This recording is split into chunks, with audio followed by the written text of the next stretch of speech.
Hello students, स्वागत है आप सभी का हमारे यूट्यूब चैनल पर जिसका नाम है सौरभ क्लासेस फॉर हिस्ट्री। मैं सौरभ आप सभी का अपने इस चैनल पर स्वागत करता हूं। आज मैं बीए सेमेस्टर 4 के बच्चों के लिए उनके सब पेपर थर्ड जो है CC 10 history of India 4 1750 to 1857 इसके यूनिट 6 से आज एक काफी महत्वपूर्ण विषय आप लोगों के सामने लेकर उपस्थित हुआ हूं। आज हमारे अध्ययन का जो विषय है वह है 1857 का विद्रोह, 1857 अपराइजिंग। ठीक है, इसके अंतर्गत कुल 2 प्रश्न सीधा सीधा उभरते हैं। पहले, 1857 का विद्रोह का स्वरूप क्या था एवं इसके महत्व पर प्रकाश डालें, और इसके साथ एक और प्रश्न बनता है जो है 1857 के विद्रोह के कारण एवं परिणाम। तो हम आज 1857 के विद्रोह के स्वरूप एवं उसके महत्व का प्रकाश डालेंगे। तो चलिए बिना समय गवाए हम अपने इस विषय को प्रारंभ करते हैं। चलिए शुरू करते हैं। इतिहासकारों ने 1857 के विद्रोह के स्वरूप पर भिन्न भिन्न मत प्रकट किए हैं। के माल्सन, ट्रेवेलियन, होल्म्स जैसे अंग्रेजी इतिहासकार जो साम्राज्य के प्राकृतिक पक्षपाती थे, इन्होंने इसे केवल सैनिक विद्रोह की संज्ञा दी है जो केवल सेना तक सीमित था और जिसे जनसाधारण का समर्थन प्राप्त नहीं था।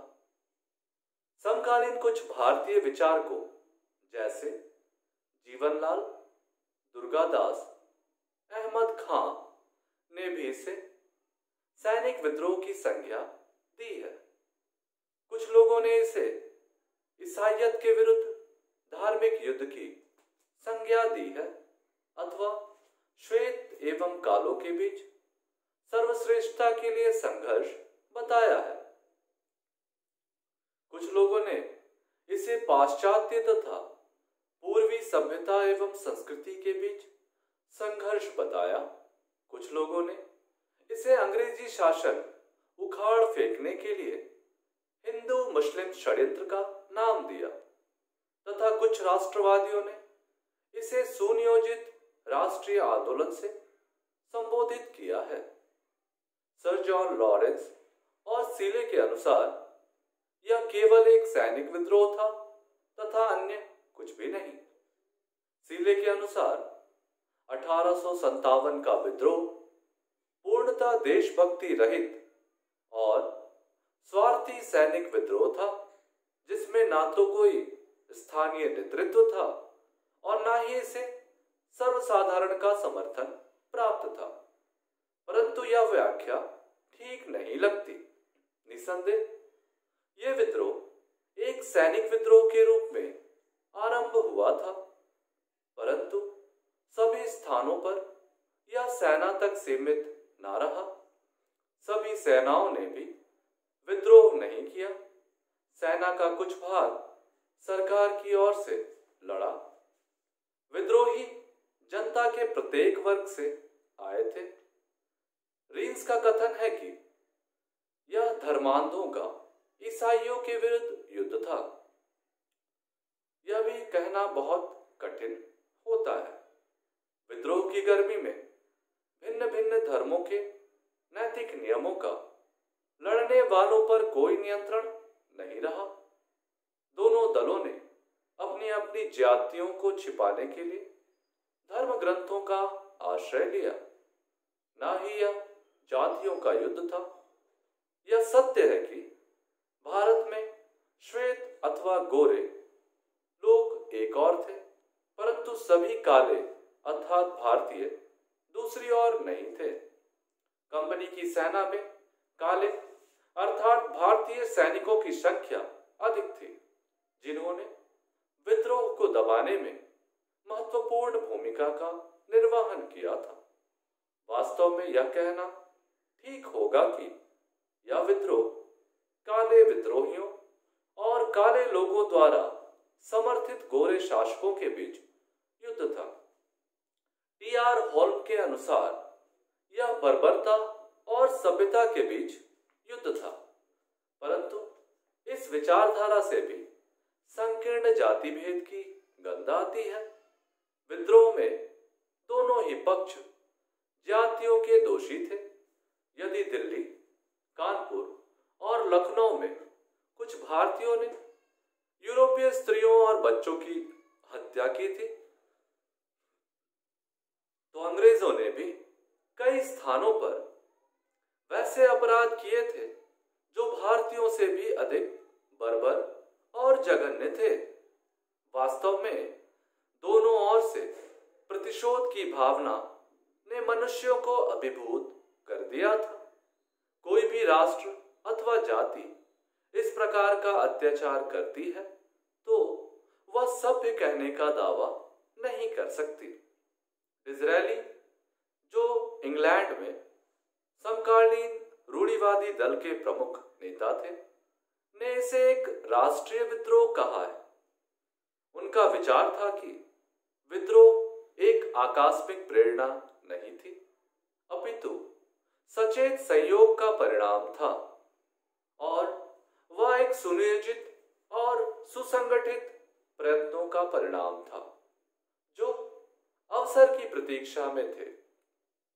साम्राज्य का उत्थान और पतन चर्बी वाले कारतूस के मामले में नहीं होते। ऐसे विद्रोह उचित और पर्याप्त कारणों के एकत्र होने से होते हैं। वीर सावरकर ने भी इसे सुनियोजित स्वतंत्रता संग्राम की संज्ञा दी है और यह सिद्ध करने का प्रयत्न किया है कि 1826-27 के विद्रोह, 1831-32 के विद्रोह, 1848 के विद्रोह, 1854 और 57 के विद्रोह, 54 के विद्रोह, 1857 के विद्रोह के पूर्व के एक अभ्यास थे।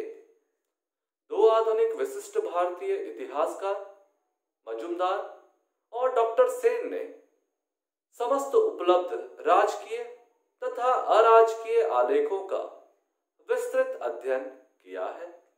1857 के विद्रोह के घटनाओं पर दोनों विद्वानों में मतभेद है, परंतु दोनों इस बात से सहमत हैं कि 1857 का विद्रोह सचेत योजनाओं का परिणाम नहीं था और इसके पीछे ना तो कुशल और सिद्धहस्त व्यक्ति था। दोनों विद्वान इस तथ्य को भी स्वीकार करते हैं कि 19वीं शताब्दी के मध्य भारतीय राष्ट्रीयता भ्रूणावस्था में थी। डॉक्टर सेन का मत है कि 19वीं शताब्दी के पूर्वार्ध में भारत केवल एक भौगोलिक कथन ही था।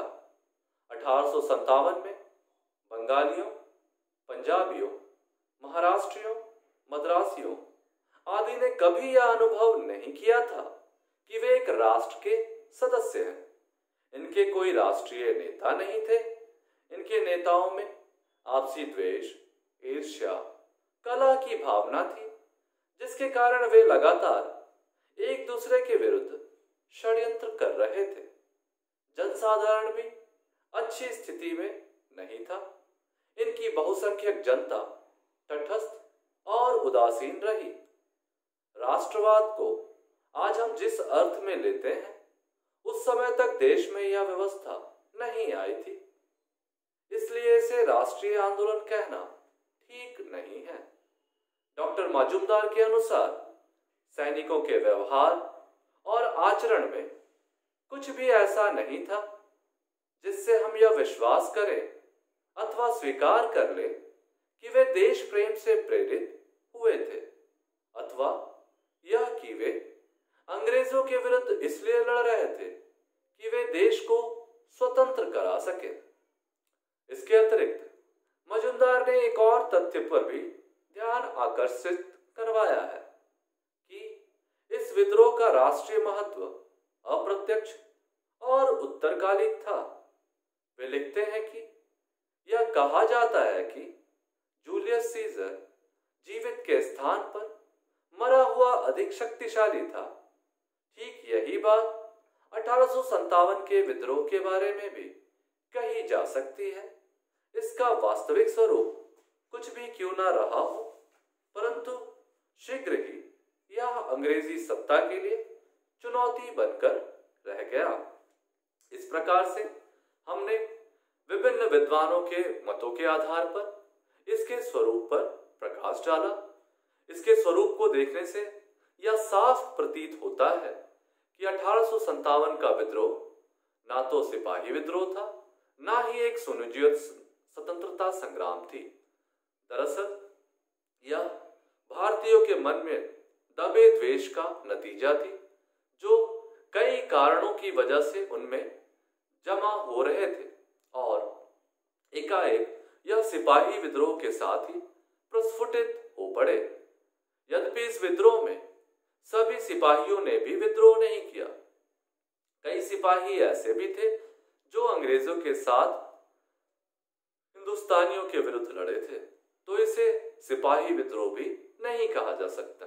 ना ही यह राष्ट्रीय विद्रोह था, क्योंकि राष्ट्रीय विद्रोह होने के लिए सभी जनता को एक सूत्र में बंधकर सूत्रबद्ध होकर इसके विरुद्ध खड़े होना चाहिए था। लेकिन सभी क्षेत्र के निवासी अलग अलग क्षेत्रीयता की भावना से ग्रसित थे। उनमें राष्ट्रीयता की भावना का प्रादुर्भाव 18वीं शताब्दी और 19वीं शताब्दी के मध्य तक नहीं हुआ आया था। इस कारण इसे हम एक राष्ट्रीय विद्रोह भी नहीं कह सकते हैं।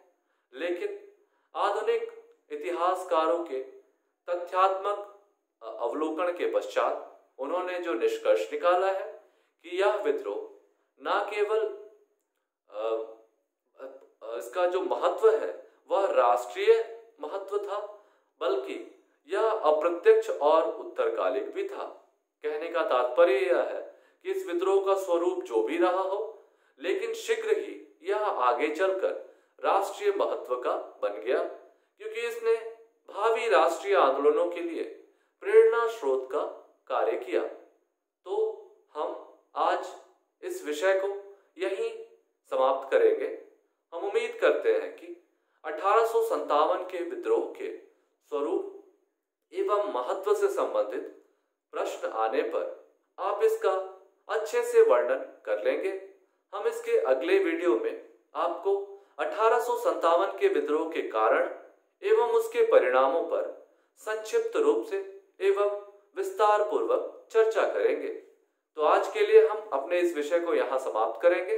यदि 1857 के विद्रोह के स्वरूप के संदर्भ में आपके कोई प्रश्न अथवा सुझाव हो तो आप हमें हमारे कमेंट में लिख कर दे सकते हैं।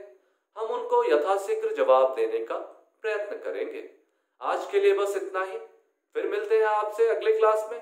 तब तक के लिए धन्यवाद।